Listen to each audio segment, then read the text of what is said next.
Alhamdulillah nahmaduhu wa nasta'inuhu wa nastaghfiruh wa na'udzu billahi min shururi anfusina sayyiati a'malina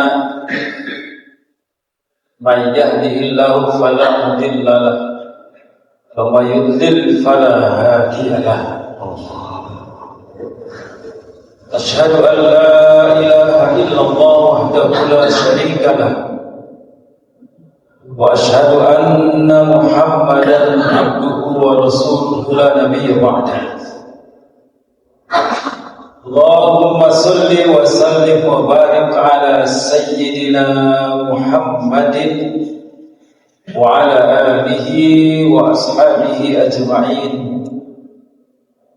Amma ba'du fa ya ibadallah,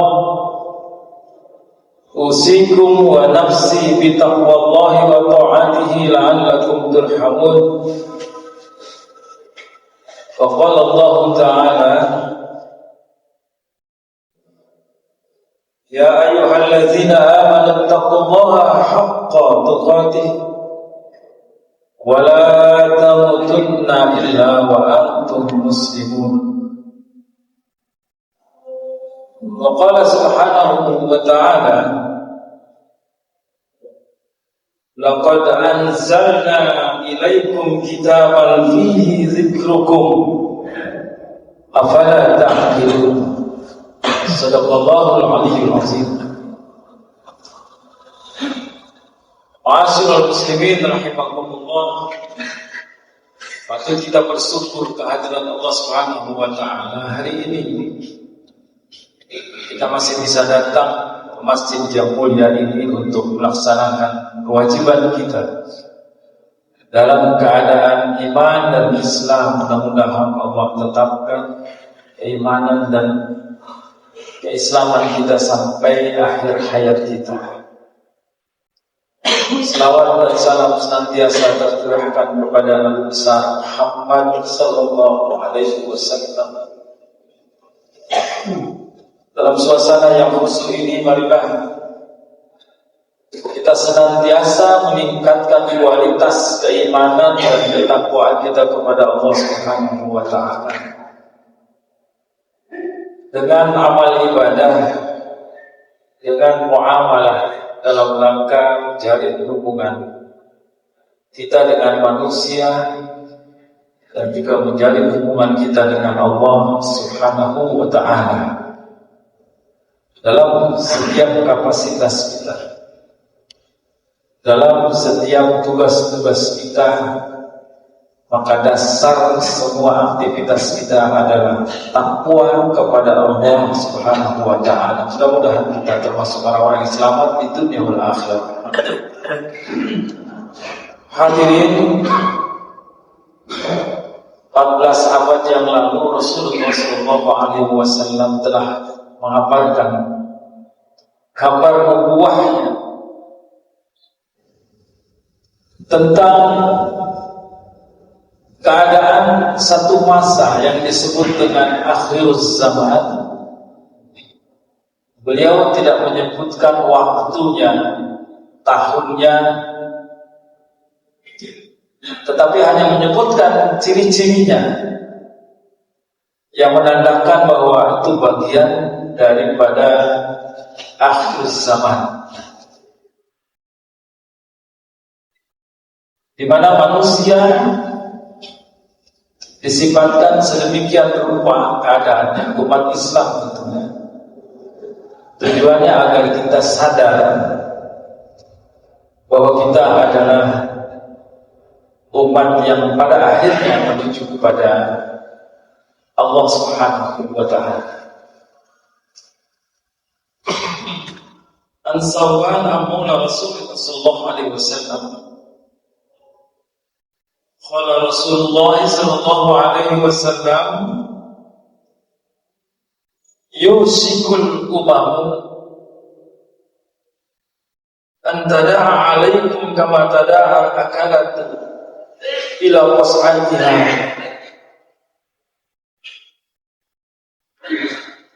Maka Rasulullah menyebutkan hampir tiba masanya kalian umat Islam itu diperebutkan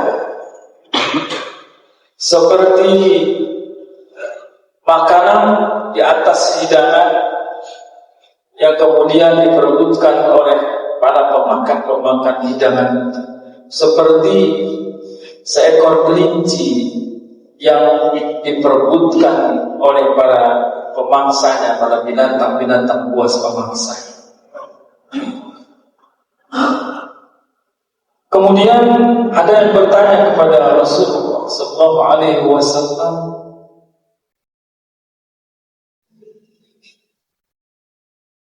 wa min qillati nahnu yawma izin, apakah pada saat itu karena jumlah kita sedikit? Rasulullah sallallahu alaihi wasallam menjawab, tidak. Bal antum yawma idzin katsirun. Bahkan pada saat itu umat Islam jumlahnya sangat banyak, mayoritas seperti di Indonesia ini. Walakinnakum gusa'un kabusa'is sayf. Umat Islam pada waktu itu seperti buih di atas lautan terombang-ambing.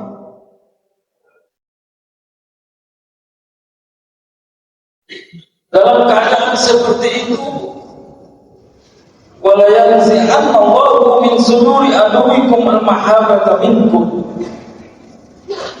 Pada saat umat Islam kondisinya seperti itu, maka Allah mencabut rasa takut dari dada-dada musuh-musuh Islam. Jadi musuh-musuh Islam semakin berani.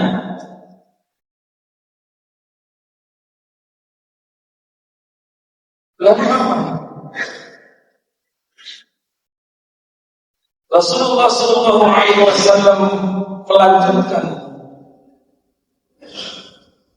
wala yaksifanna Allahu fi qulubikum al-wahm.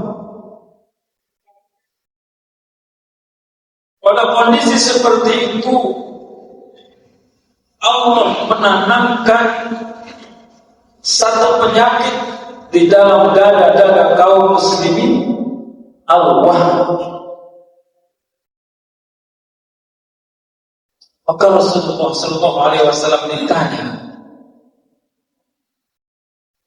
mal wahm? Apa wahm itu, wahai Rasulullah? Maka Rasulullah sallallahu alaihi wasallam menjawab, wahm itu adalah hubbud dunya wa karahatul maut. Satu penyakit hubbud dunya, yang cinta kegandrungan hidupnya kepada dunia, kepada harta, jabatan, status. Dan pada saat itu juga dibarengi dengan takut mati. Dia ingin hidup 1000 tahun lagi. Ini adalah satu penyakit yang nantinya, kata Rasulullah, saat itu akan dijangkit oleh banyakkan umat Islam. Pelajaran yang pertama yang kita dapat adalah pada saat itu umat Islam banyak, tapi sifatnya seperti buih di atas lautan, tidak punya pendirian. Dia terombang-ambing, dipermainkan, bahkan dijadikan budak-budak nafsu. Bukan saja terjadi pada masyarakat biasa, tetapi itu terjadi pada semua komponen masyarakat miskin. Pemimpinnya, tokoh agamanya, tokoh masyarakat terumbang-ambing, gampang dibeli, gampang dimanfaatkan untuk kepentingan-kepentingan, apa yang disebut dengan kepentingan-kepentingan orang-orang yang bukan lagi berafiliasi kepada agama Islam. Periksalah diri kita, apakah kita termasuk orang-orang yang seperti itu. Nauzubillah, nauzubillah min dzalik.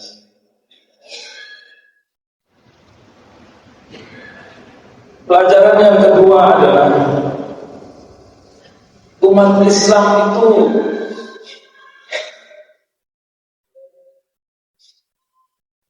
ya seperti bumi tadi. Allah mencabut rasa takut kepada umat Islam, tidak lagi berwibawa, tidak lagi mengambil peran dalam segala sektor kehidupan ini. Kita menjadi pegawai-pegawai rendahan yang bisa diatur. Bahkan seakan-akan rezeki kita diatur oleh mereka yang punya modal. Dan dia bukan orang-orang Islam atau orang Islam yang berafiliasi kepada kekafiran. Semuanya bisa dibeli. Jabatan dibeli dengan jabatan, dibeli dengan kekuasaan. Yang penting semuanya bisa diatur. Tidak lagi memikirkan umat, nasib umat seperti apa, tidak lagi terpikirkan. Kebijakan-kebijakan yang diterbitkan oleh para penguasa juga tidak berpihak kepada rakyat jelata.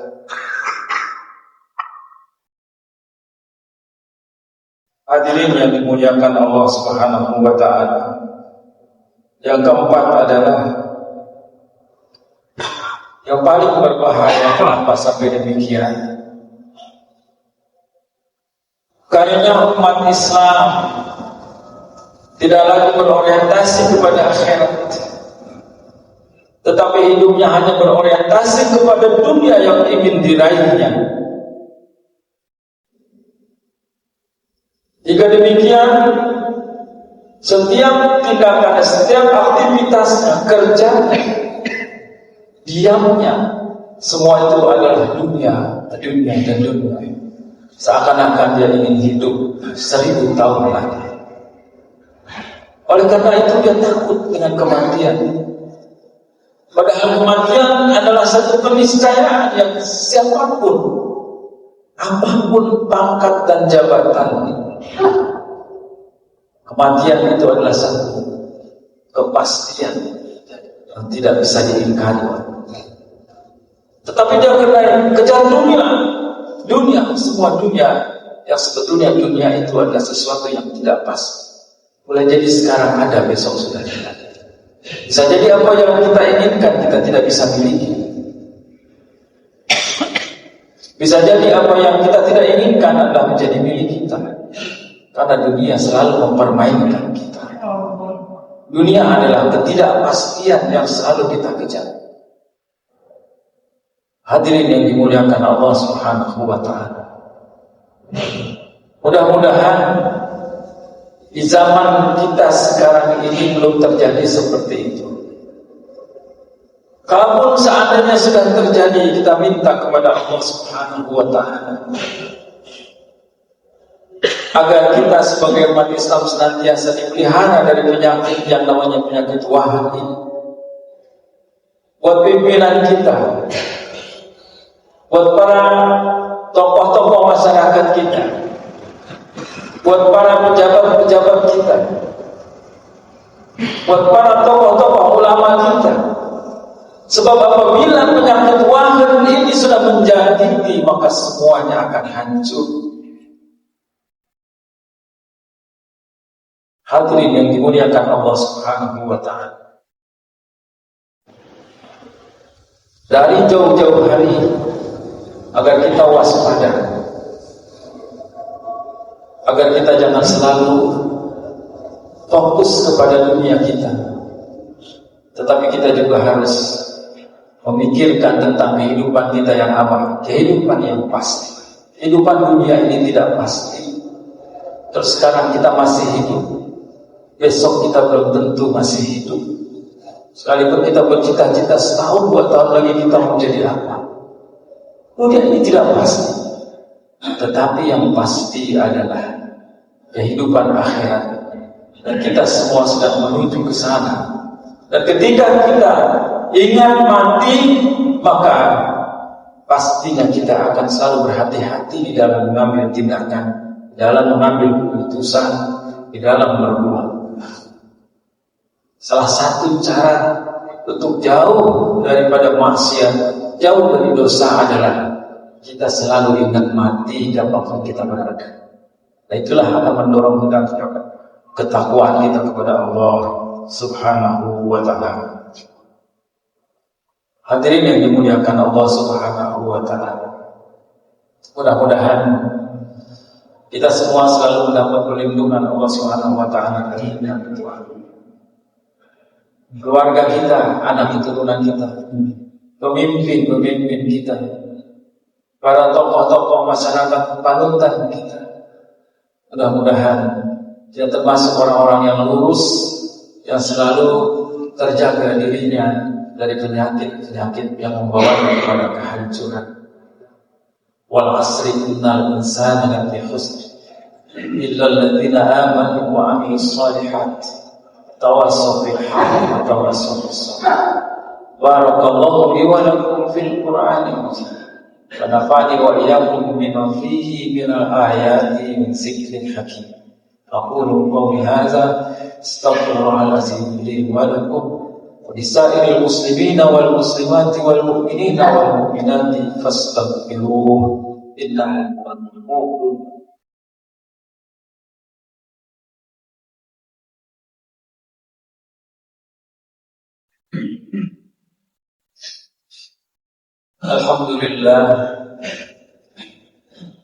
Alhamdulillahilladzi amarna bil ittihadi wal intisam bihablillahil matin. Asyhadu an la ilaha illallah wahdahu la syarika lahu iyyahu na'budu wa iyyahu nasta'in.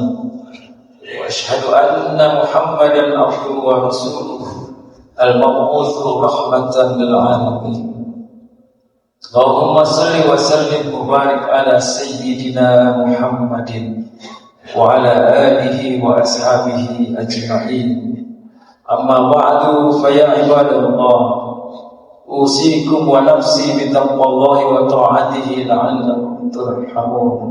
Ittaqullaha mastata'tum wa sari'u ila maghfirati rabbil alamin.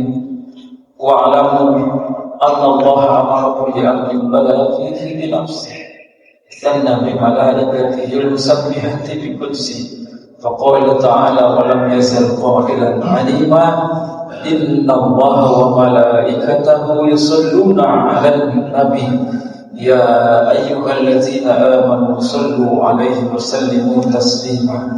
Allahumma salli 'ala sayyidina Muhammad wa 'ala ali sayyidina Muhammad warda ala arba'atil khulafa'ir rasyidin Abi Bakr wa Umar wa Utsman wa Ali wa ambaqiyatis sahabati wat tabi'in lahum bi ihsan ila yaumiddin wa alaina ma'ahum bi rahmatika ya arhamar rahimin. Allahumma aslih lana dinana wa aslatul amrina waslih lana dunyana allati fiha sunnah waslih lana akhiratana allati fiha ma'aduna الحياة في كل خير وتيمم راحة لنا من كل شر. اللهم آت نفوسنا تقواها وزكيها أنت خير من زكاها أنت وليها ومولاها. اللهم اغفر للمسلمين والمسلمات والمؤمنين والمؤمنات الأحياء منهم والأموات إنك سميع قريب مجيب الدعوات ويا قاضي الحاجات برحمتك يا أرحم الراحمين. ربنا آتنا في الدنيا حسنة وفي الآخرة حسنة وقنا عذاب النار والحمد لله رب العالمين. عباد الله إن الله يأمر بالعدل والإحسان وإيتاء ذي القربى وينهى عن الفحشاء والمنكر والبغي يعظكم لعلكم تذكرون. فاذكروا الله العظيم يذكركم واشكروه على نعمه يزدكم ولذكر الله أكبر.